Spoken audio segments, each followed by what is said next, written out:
I should preface this video by saying I'm still looking forward to playing Final Fantasy VII Rebirth, but there are some things, while everything I've seen has absolutely blown my mind, and I can't say that any single thing has upset me really that much, I do have to say that the open world aspect of Final Fantasy VII Rebirth may actually have some negative impacts on the game itself, and that's what we're here to talk about. You see, the only other Final Fantasy game that has been open world or remotely open world has been Final Fantasy XV, and we know that Final Fantasy XV had some mixed reviews, especially when it came to its open world aspect. And interestingly enough, the single-player Final Fantasy before that one, Final Fantasy XIII, was in the polar opposite direction, in that it literally led you down the hallway of the storyline. So, what are my problems with this open world? The possibilities are that it could dilute the main storyline, and here's how it works. In any open world game that I've ever played, like Skyrim or Final Fantasy XV, or any of the Fallout franchises, the open world aspect of the game gives the players the ability to just kind of, well, ignore the main story.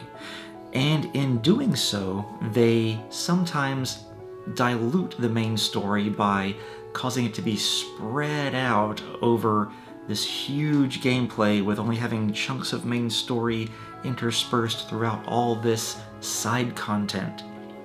And what this can cause is this feeling that you get that the main story perhaps isn't as important, or maybe even that the main story isn't even the best story in the game. Now, for a Final Fantasy, especially Final Fantasy VII, we know that the main story is one of its strongest aspects, even though it has all these other strong aspects as well. But what happens when we take that and we make it open world from the very beginning? Of course, in Rebirth, we're talking about the very beginning being at Calm. So what this means is that in Final Fantasy XV, for instance, when you first start playing the game, you maybe get like about 20 to 30 minutes of main story content, and then you're given over 3 or 4 hours of side content. And what this means is that you can just kind of wander off, and when you get back to the main storyline, you're kind of like, wait, what was I doing? Now, they've already kind of confirmed that Chapter 1, or however they're going to break this story down into its segments, is going to be the flashback at Calm, and that ensures that we're probably going to get a good hour of storyline content. After that, there's most likely going to be some sort of Calm story content as well, and then we're going to have to, it appears, escape from Shinra, who is hunting us and looking for us in Calm, and that's when we get out onto the world map for the first time, and we get to go exploring. Now, once again, I'm looking forward to this exploration, but also remember in Final Fantasy XV that there were these, critiques that people had that this open world was a little lackluster, that it was a little lacking in things to do, and you could go through large areas of the map where it felt like all you had to do was just run through it and maybe fight an enemy here or there. Could this potentially happen in FF7 Rebirth as well? Well, I'm hoping that the answer to that is no, and we have seen that we are going to get the world in chunks. So obviously the grasslands near Calm and the Chocobo Ranch and the Mithril Mines are going to be the first open area that we get to explore, and from what it looks like, we are going to have lots of little side content and side quests to do. We've got some things to explore, we have places to visit and mysteries to solve. this is going to, well, slow the pace of the main storyline. And when you do that, well, it gets rid of the lack of urgency. I mean, just look at this part of Final Fantasy 15, and I think you'll get what I mean. Am I looking this way? Or is it? I don't know which way Editor Josh is putting the window. I'm just gonna look this way. But yeah, you see what I'm saying there. That's a whole lot of nothing that you could potentially go through in Rebirth as well. Now, I think that the devs have done a great job of learning from mistakes that were made in past Final Fantasies, and also taking critiques from the players and advice from the players, listening to what they have to say, and using that to really help create Rebirth. And that's a beautiful thing right there. But we could still potentially dilute the main storyline with this over-bloated world of side content to do.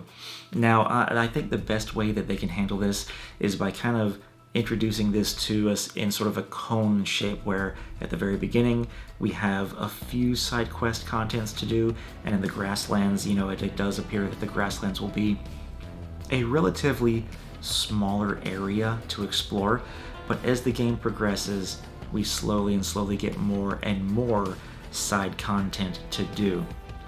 And hopefully in this way, it will allow us to enjoy the main storyline, get an area where we can relax and explore to our heart's content, and then continue on the main storyline. Now, I also recognize that this is also kind of up to the player. I mean, just like it was up to the player in Skyrim or Fallout to, just follow the main storyline and ignore the rest of the map, it's also up to us as the players of Final Fantasy VII Rebirth to decide whether we're going to try and be completionists and complete every single thing in every segment of the world, or if we're going to, try a few things here, continue on the storyline, and try a few things there, continue on the storyline. It's one of those things where it's a give and take. With open world games, you absolutely get this amazing world full of content to explore. And it's great to know that the devs took inspiration from Horizon Zero Dawn, as I played that game and I really enjoyed my time in it. And from what we've seen of gameplay, it does look like there are plenty of things to do on the world map. So I'm hoping that we don't suffer the same fate as Final Fantasy 15 and sort of get our main story diluted. In fact, really, Final Fantasy 15 was made kind of backwards in that we had all this content that we could do from the beginning, and then as the story progressed, it started to squeeze in on us until we were finally literally on a bullet train heading to the end of the game. It's pretty interesting, and I definitely want to know what you guys think of the open world aspect of Final Fantasy VII Rebirth, and how it could positively or negatively affect the main storyline and the overall gameplay as well. Once again, I'm still looking forward to playing these card games and Fort Condor if it reappears, and going and visiting Mog House and playing all the mini games at the Gold Saucer and just getting lost in this wonderful world.